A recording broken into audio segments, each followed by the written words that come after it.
Yo, what it do, y'all? It's your boy, Kenny. I'm your host for today. We're coming at y'all from Fandom Frequency, where we get into the entire multiverse of pop culture, whether that's movies, TV shows, video games, anime, everything around that, and in between. We talk about it around these parts. Make sure you're clicking all the buttons below the video and all that good jazz. But with no further ado, let's get right into the main topic of today.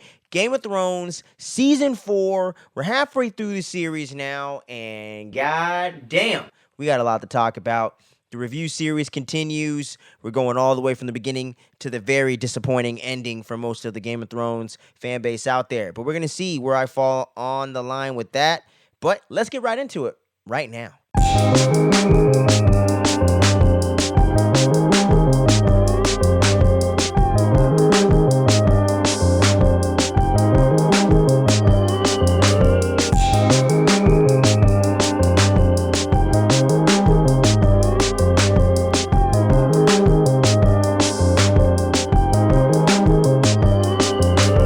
So, yeah, guys, it is time to get into the big one. This season is fucking awesome.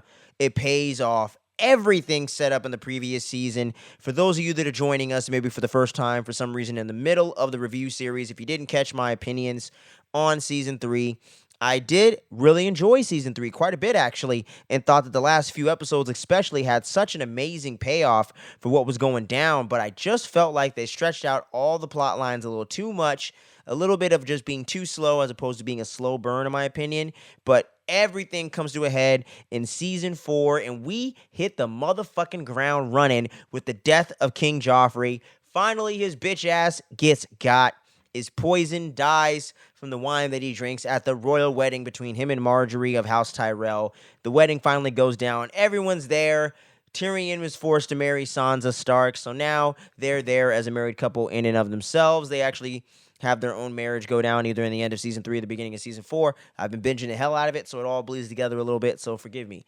But they just got married, so now Tyrion and Sansa are an item. They're there in support of the wedding, of course, obviously, like the rest of the people there. And once Joffrey starts coughing up blood and starts choking and shit, everyone's like, oh, fuck, what's going on here? And I was like, fuck yes, finally!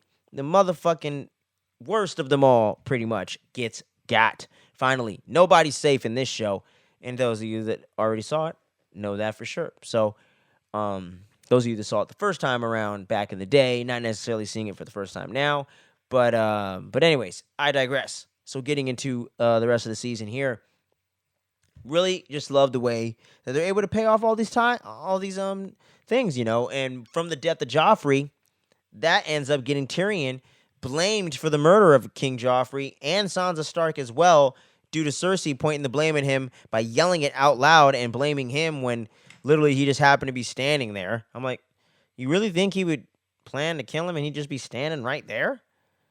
She wasn't thinking clearly about this whatsoever, and we all know, if you're paying attention, that she hates Tyrion's guts, blames him for the death of her mother, always hated him from day one, so she's just looking for any excuse at this point to get him killed, and this is as good as one, if any, as any, whatever, however they say it. So here's her shot to try to get her younger brother Tyrion killed. Tyrion is locked up, and he is going to be on trial for the murder of King Joffrey, which absolutely sucks because, as we all know, the viewers, he of course didn't do it. No way in hell Tyrion did it. He hated him, but he didn't hate him that much, and if he was going to kill him, he would have did it in a more different way, in a smoother way, to where he could have made it a very clear escape. So we all know he didn't do it, but we don't find out right away who did it. Of course, we don't find out till later on that the old lady from House Tyrell, kind of the head of the group or whatever, she and Conspiracy with Littlefinger both actually poisoned King Joffrey and slipped Sansa Stark out of there with the fool, the guy that the King Joffrey made the jester last season when he came to give his to give his respects or whatever, and he happened to be drunk in the middle of the day in the previous season, I believe, if I'm not mistaken. And so he always had a soft spot for Sansa because she saved his life, because in the moment where Joffrey was going to have him executed for just being too drunk in public, she ended up getting him just made as the jester, as the king's fool, in order to spare his life. And that's something that never really left the guy's memory. So he always pledged to help Sansa Stark in any way that he could. And with her essentially being the groomed queen to be at one point, he definitely had allegiance to her in that way as well. So he always knew that he owed her one. So this was finally his chance to pay back his debt in that regard, and help Sansa, that is, escape from King's Landing and get over there into the Eyrie to meet up with her Aunt Lysa, and everything else going on with Littlefinger manipulating his way into power over there to try to retake the North and try to get some kind of standing, because he knows King's Landing, he ain't got no shot with that. He done played every card he can.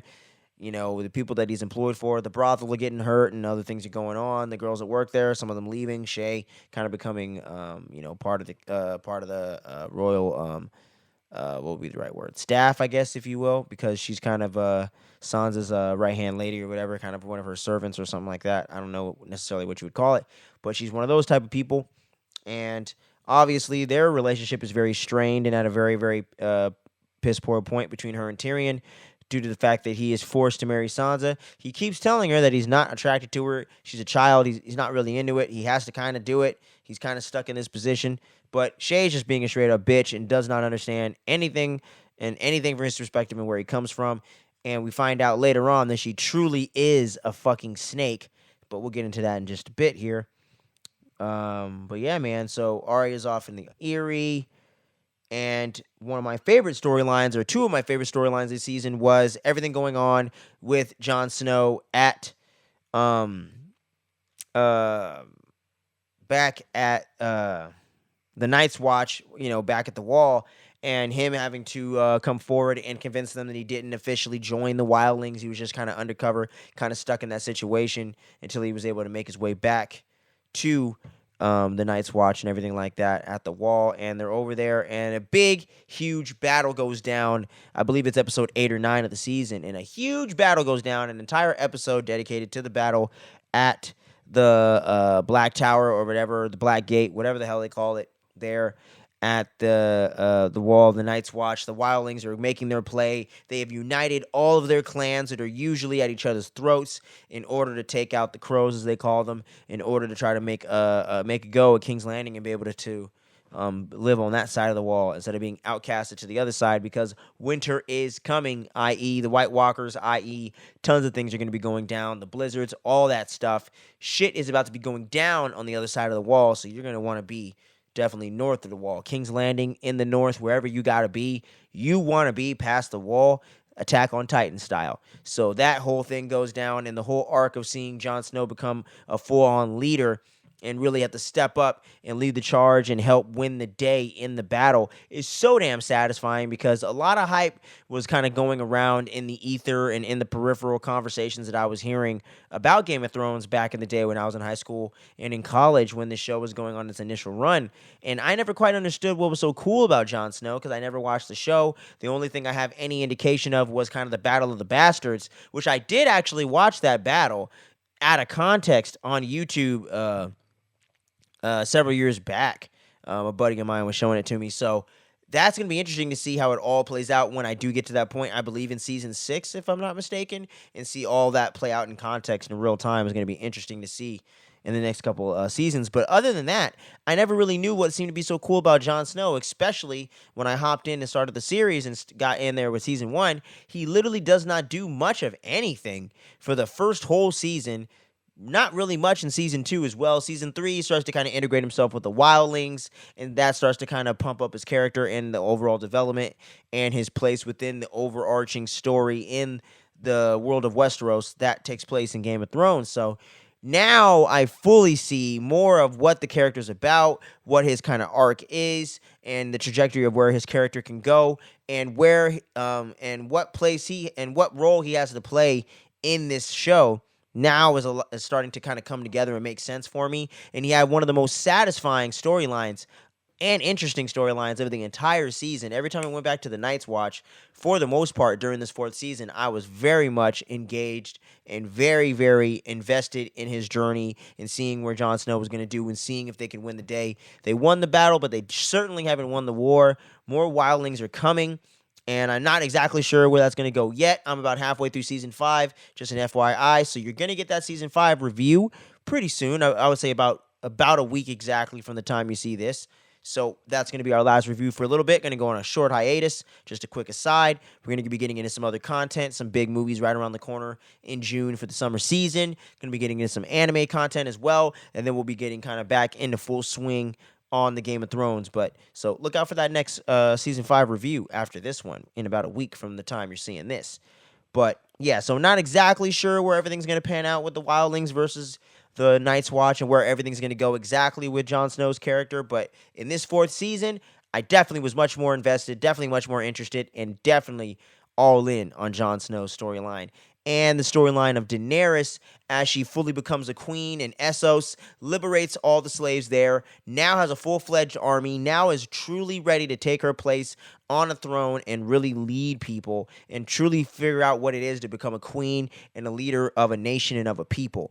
And it's a lot of trials and tribulations going in because a lot of the slave masters are not liked by any of the slaves, and they have disdain for them. And there's a really big divide between this community, of course, and a lot of the people that represent these old slave owners and these people or whatever want to try to get her to kind of oblige to some of these old school traditions and whatnot. And like the Fight Club thing they got going on and other things like that. And that really, really comes to a head in season 5, even much more so than this season in particular. But you start to see the seeds of that conflict brewing because there's a lot of turmoil and a lot of back and forth and bickering going on between the people that she liberated from those slave owners and everything. And now she's starting to see the nuance of what it really takes to be a leader and what it really means to lead people and really be there for the people. But at the same time, there's a lot of trials and tribulations that are going to come with that. She's even having problems through through their puberty years of keeping control of her dragons. One of them, Dragon, he just completely goes off the fucking rails and he's just flying off doing whatever the fuck he wants. He's burning up people's kids. He's burning up people's sheep. He's just fucking up stuff, man. He'll just fly out of there and just do whatever the hell he wants. He is the troubled kid for sure. And Daenerys is really just like stuck at a crossroads and really doesn't know where to turn and what to do. And she kind of turns to Sir Dario, what's his name? I think it's Dario Naharis? Whatever. Dario, the guy that works along with her and has a huge crush on her and wants to really get with her and whatnot, which does end up going down in season 4, by the way. And I just love the way that Daenerys, when he like takes all his clothes off and she's just sitting there like, nice. You know what I mean? Like, I just love how Daenerys is such a boss at all times. But yeah, man, she's having a hard time really starting to try to, transition into becoming a leader and seeing all the struggles that come with that. And the cat's out of the bag. Ser Jorah, her most trusted associate and right-hand man, completely betrayed her, or not completely betrayed her, but somewhat betrayed her and has been spying on her the whole time and has been the inside man feeding all the information about Daenerys and everything she's got going on back to King's Landing. I had a suspicion it was him beforehand when they mentioned they had a spy over there, but I was never 100% sure if it was him or the girl that was translating or even maybe Sir Dario Naharis, whatever. So I definitely had a few different suspects in mind, but he was definitely always at the top of my list at being the one that seemed to know the most about her, to be the closest to the situation, to be the one that she has the most counsel in and trust the most. So that all played very well to me, and now she has completely told him to get the fuck on out of there. He is exiled from her kingdom or wherever she's going to be ruling in the future. So now he's stuck having to go back to King's Landing and get back to Westeros and try to save face and figure out what he's going to do next. And that pretty much leaves it off with Daenerys' storyline. But that was one of the other storylines that I thought was very, very interesting, very much not slow, and very much is setting the stage for the type of leader that Daenerys is going to grow to be. So loved all the stuff going on with my girl Dany this season. Just always growing more and more into my favorite character of the show. And another great introduction and one thing that I heard about from the ether and was finally glad to see it go down. Pedro Pascal, baby, he's all over the place in all these franchises, but this is where he got his franchise start. And he comes in as Oberyn Martell, one of the relatives of the Lannister family to Cersei, Tyrion, Tywin, and the whole gang. And they're kind of the Valyrian to the Targaryen situation of the familial ties and royal bloodline to the Lannisters. They have their own really, really beautiful country. I'm forgetting the name of it right now, but they have a really beautiful home country that's much more about, kind of free love and kind of doing their thing and kind of less brutal as Casterly Rock, where all the Lannisters are from. And Oberyn, Pedro Pascal's character, is out for revenge for the death of his sister. God damn, I'm forgetting his sister's name. Forgive me, y'all. I'm going to throw it on the screen right here. But his sister, who was also the wife of Rhaegar Targaryen, I believe, who was the brother to our girl Daenerys Targaryen, and that whole thing that went down that totally set up to where she is an orphan and now is going off on her own after her brother got killed by Khal Drogo and everything like that, going to get their rightful claim back on the throne after her father, the Mad King, was killed, and who rightfully needed to get rid of, but the rest of her family kind of fell victim to that as well, who did not seem to deserve that whatsoever. So that's the real fucked up kind of revenge angle that's going to be going down the line for Daenerys. So I just can't wait till she's flying a dragon over there in King's Landing and burning motherfuckers up. Fucking A7X style, burn it down, baby. Rest in peace to Rev. But anyway, getting back on track here. But everything going on with that. And then you also have a really big showdown go on because Tyrion, while he tries to smooth talk everyone when he's on trial and whatnot, he's not able to really convince them. And Shay even comes in and completely lies on the man and says that he planned it all, confided in her about the whole scheme and everything. She completely condemns the man to death. She fucked him over in the worst way possible. Fuck Shay. Fuck that bitch. If you have a problem with it, you let me know in the comments. But fuck that bitch, bro. And she's fucking his dad. And who knows how long she's been fucking his dad. That's disgusting in all sorts of levels. We're getting completely Maury with this shit, man. Jerry. Another rest in peace. Not coincidental and definitely not planned, I guess you could say. But anyway, sorry. Didn't mean to make light of some serious stuff, but getting back on track here.